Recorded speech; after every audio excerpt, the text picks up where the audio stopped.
Welcome to Art for All Ages Online. Today we have a beautiful painting for you to do with us today. It's painting number 8 called The Desert Mountains. This is today's painting, The Desert Mountains. It is a wonderful painting and it has a little bit of a tricky catch to it, and it's how we create this yellow line right here in the horizon line of the back of the painting. We're going to show you how to do that with a very special trick. There's other variations. You can see that this is another variation on the same kind of a theme. It still has the yellow line in the background, but the mountains areas in the foreground are a little bit different. For today's painting, we will be using this standard option to show you how to do it, though there are a wide variety of options that are available as well. We're going to walk you through today's painting just as always, one simple step at a time. In fact, 90% to 95% of today's painting is simply done with our sponge, this wonderful device that does so much work for us. It is super simple. Most of the time, all you're going to use is the number 1 motion. Occasionally, we might turn the sponge and flick upwards to get another kind of a feel. And some other times, some other variations with the lift on the number 1 motion, and it's super simple to do. Let's show you how to get it done.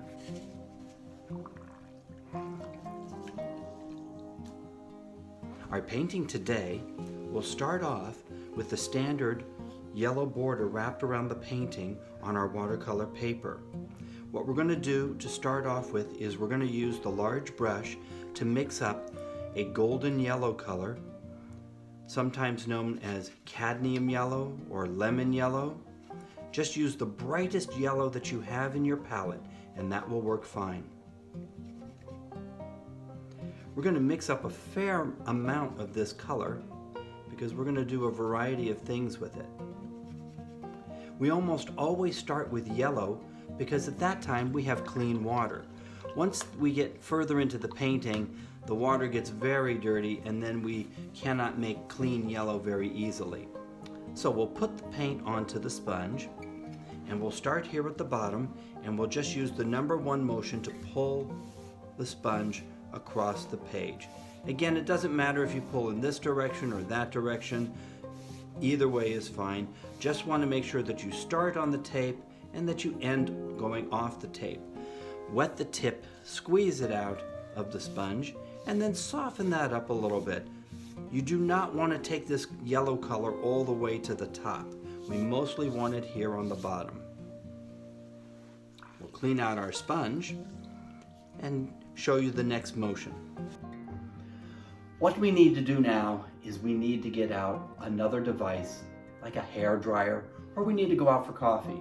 This painting that we just laid the yellow down onto is still very wet, and it will stay wet for a few minutes depending upon the humidity level in your area. I'm going to take a minute to go ahead and use a hair dryer to dry this off so we can move forward quickly. Now that the painting is dry, we can move on with the next phase of the painting, which is we're going to use a special yellow piece of tape to create a horizon line in the painting. We'll show you how that's done. Once you have the painting removed from the clip and you have the yellow piece of tape in your hands, you want to take that yellow piece of tape and you want to position it as best as possible at the bottom half of the page. I know that this is difficult because you're seeing that there is already yellow paint on the painting. Do the best you can to get that horizontally set up. If you need to utilize a T-square, you can use a T-square to draw a line and then position the tape across the painting.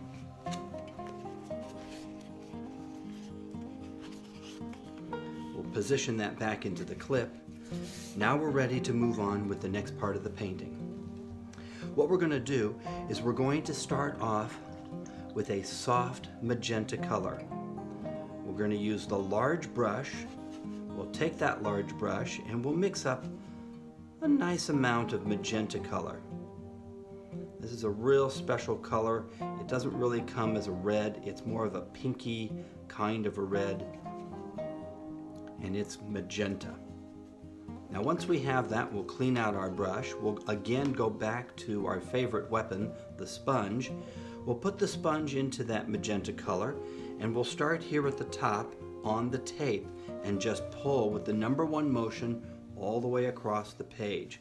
Nice and soft and easy. Then we'll wet the tip, we'll squeeze it out, and now we'll soften up that magenta. Now here's the catch about the softening. You don't want to get the magenta into the yellow. You want to slowly fade it so it disappears. Maybe even have a little white here between the white and the yellow, the pink and the yellow. We'll clean out our sponge and clean out our brush. Now we want to use a color called alizarin crimson. It's a cherry red color. We can mix it right here on top of where we mixed the magenta color. Those two together, not a problem to mix those two together. The pink and the yellow might cause us to make a little bit of a muddy color, and we don't want that. But this color here can go a little bit into the yellow, and we'll show you how that works. What we're going to do now is we're going to lay this second color of this alizarin crimson on top of the color that we used for the magenta. The catch when laying two colors on top of one another, you cannot push really hard, no, and scrub the bottom of the sink with your sponge. You want to be soft and gentle. If you push too hard, you'll actually lift and rub away the magenta color. We're trying to add one color on top of another, and this is how it's done. We'll take the sponge again, and we'll put the alizarin crimson onto it. We'll go ahead and start here on the tape edge at the top and pull softly across the page. Now you can start to see some of that beautiful color. We'll wet the tip of the sponge, squeeze it out, and now with a little moisture on the sponge, we'll soften that up until it reaches the middle area where the yellow is. Now what we want to do is we're going to mix up a little bit more of the same alizarin crimson color. This time we're going to put it right here at the bottom of the painting to give a little bit more oomph to the sunset for today's painting. We'll put that on the sponge, come to the tape line here, and pull across. Then quickly wet the tip of the sponge, squeeze it out, and then soften that up before it has a chance to dry. Okay, there we go. Now we're starting to see things come together.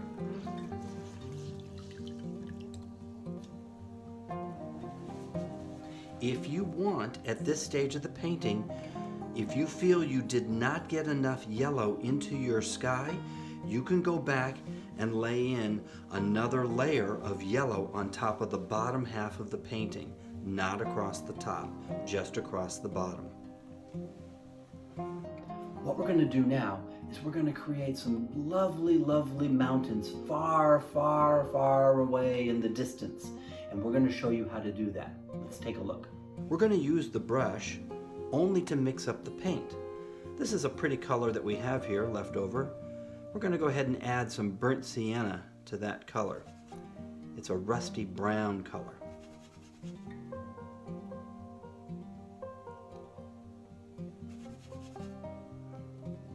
If you want this to be darker, you can make it darker. I'm going to add a little bit more red into there because I can. And just a little touch of the Payne's gray, that'll bump it up. There we go. That's what we're looking for, a nice, rich, rusty color. How we're going to create these mountains is by using the sponge. But the catch about this particular part of the sponge painting, you have to point the sponge directly at the painting, and you have to apply a little bit of pressure in order to get a clean edged line. We're not going to use the number one motion exactly. We're just going to slowly wave the sponge across the page, nice and easily. Now when I say wave, please don't give me Victorian scallops. It's a soft meandering wave. It's also very low down to the painting. We don't want it way up high in the sky. We'll show you what we're talking about. So we're going to take that color for the rusty burnt sienna, put it onto our sponge. Right here where the tape line is, we're going to start over here. We're going to point the sponge at the painting with a little pressure and slowly wave across the page to create some mountains. They're supposed to be soft and in the distance. If you don't like the shape, you can go back and reshape them if you want. They are supposed to be distant, so therefore they're soft. If you think that you need to get it a little bit darker, you can go back in with a darker color across the horizon line to make sure that that shows up very well when the tape is removed. There, that works well. We'll clean out our sponge and go to the next part of the painting. This next part requires us to take out this one center margin piece of tape here that we put on a few minutes ago. When we do this, we want to be very, very careful that we do not rip the painting accidentally. It's also helpful to make sure that the rest of the painting is dry before we do this.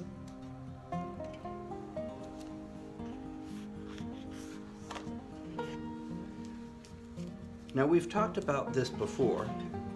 This piece of tape was used, and you can see where the paint was used on it here. This is the clean edge of the tape line over here. That's the side we really want to use again. Let me show you how this works. Make sure, of course, that your painting is dry before you put the piece of tape across the painting. I'm going to turn the painting upside down to give us a better view of where we can see the horizon line for this positioning of the tape. We could put the tape directly onto the horizon line, and that would be fine. But we want to create that yellow line.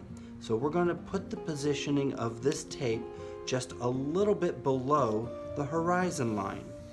The nice part about this particular tape that you can see right now is that it's transparent. The tape is actually here, but there's the horizon line. So there's this little slight variation. That's going to give us that beautiful yellow line for the horizon line when we get to that part of the painting and the tape is removed. Put this back into the clip, and now we're going to go ahead and mix up our next color. What we're going to do now is we're going to shade in right at the edge of that bottom half of the tape line, and we're going to bring the color down a little bit darker to create some definition so that when we remove the tape, we see that beautiful yellow line on the horizon. We'll show you how it's done. This is very simple to do this part. We're going to use our brush again to mix up a basic color, the same color that we used before for the mountains, a little bit of the alizarin crimson, and the burnt sienna color, the rusty brown color, and we'll use both of those to create this next part of the painting.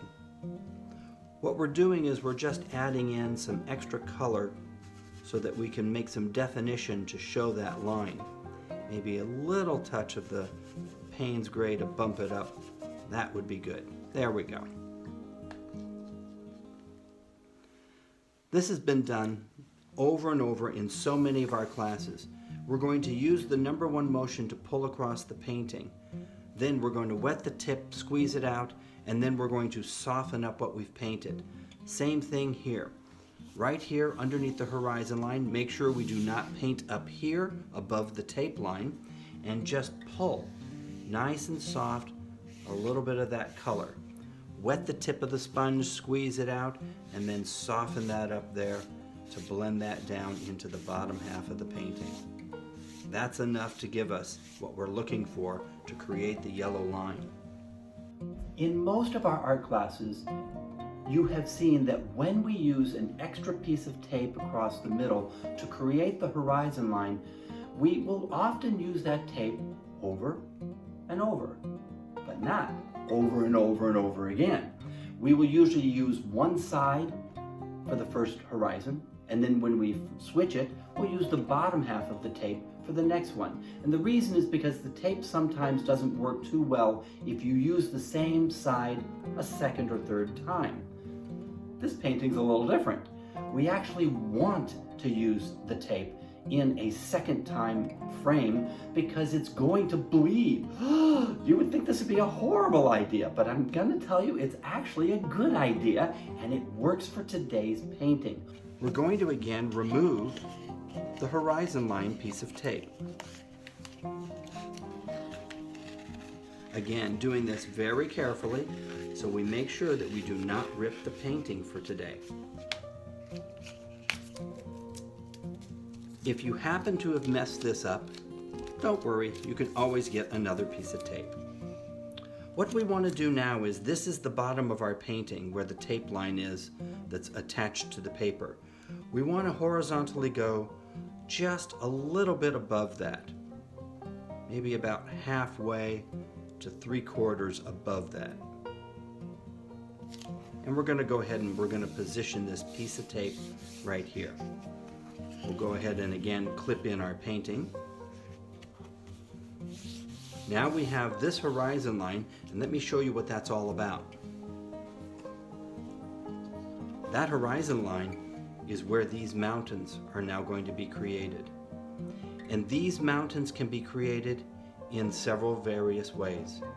If you exclude this one and you're only looking at these two mountains, you could do them exclusively with the sponge if that's what you wanted. Okay?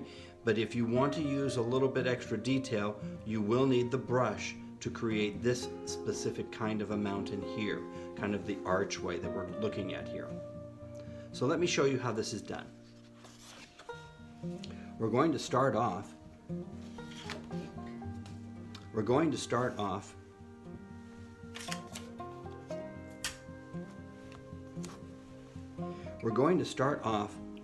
with mixing up a very dark color, which is the Payne's Gray. Now when you mix this color up for this part of the painting, it's best if it is not super wet, which really is an oxymoron, because you think, well, I need water to mix the paint. That's true, but you don't want to make it really wet, because the wetter the paint is, the lighter it is. If you want it dark and opaque where you can't see through it, you want it darker. We're also going to add in a little of the burnt sienna color and a little bit of purple. Those will help us to liven up this color and make it really nice and dark. Now for now, we're going to put the brush away and we're going to start off with just the sponge. For those of you who do not want to use the brush, you can create two mountains very easily with just the sponge. And what we're going to do is we're going to put the paint onto the sponge, and we're going to turn the sponge to its side like this, put it on the edge of the tape, and we're just going to pull up. If you can pull up like this, this works great. If you need to turn the painting around and you want to pull down, you can do that too. I'll go ahead and take the sponge, put the paint onto there, and I'm going to put the sponge, as I said, onto the tape line and just pull up.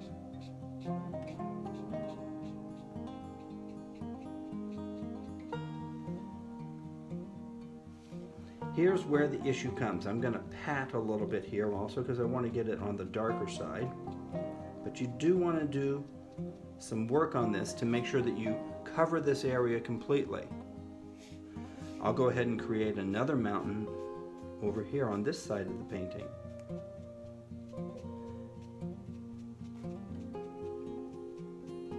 You'll also notice that what I've done here is I have created these mountains so that they are slightly different shapes and that they have a lower edge on the bottom here and they go higher up in the middle.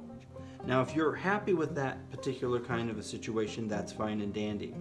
This is where the little bit of brush work comes in. You can now take the small brush with the Payne's Gray and the purple, and you can come to start to detail out those mountains. Kind of clean up some of the areas. Some of the spiky areas are kind of cool. They gave you some interesting shapes, which is very cool.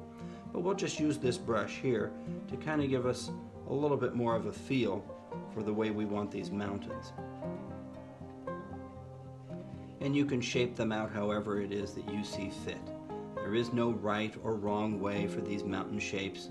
It is your painting. You can decide to use it however you want to use it. And again, we'll come over here to this side of the painting and kind of clean up some of those wispy sponge areas. It's also a good thing to utilize the brush to create a dark enough of an area so that it covers over the yellow horizon line that we worked so hard to create. We'll go ahead and do the same thing over here with the Payne's gray and the purple again with the brush, and we'll go ahead and kind of clean up that area there.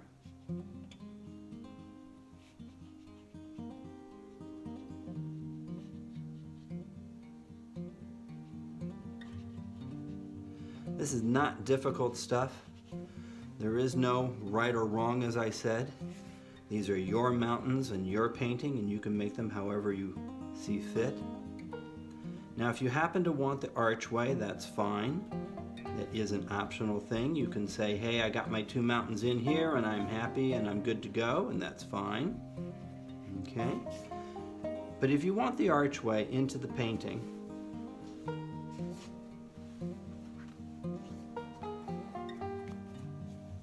let's go ahead and put some archway in here.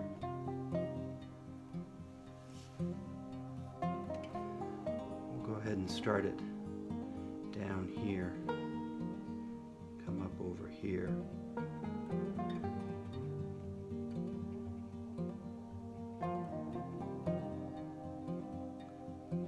Give it a different horizon line so it gives us a little bit more dimension for this painting. Take the sponge also and kind of soften that up. Now we're at the point of the painting where we want to remove this tape. This is wet, and that's actually okay. If you happen to have had some bleeding into your painting, that's actually fine. If it bled underneath the tape, that's not a problem, because all we're going to do is take the Payne's gray with the sponge and whatever bled underneath there, and we're just going to use soft horizontal motions underneath the mountains. A little wetting of the tip, squeeze it out, and then with a little moisture soften that up, and this is how we create the shadows underneath those mountains.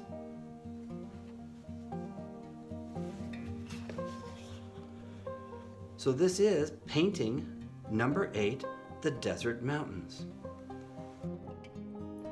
Thank you very much for coming and enjoying this painting with us today. If you did enjoy it as much as we did, we hope you check out the rest of our videos in our library. And we look forward to seeing you next time on Art for All Ages Online. Thank you.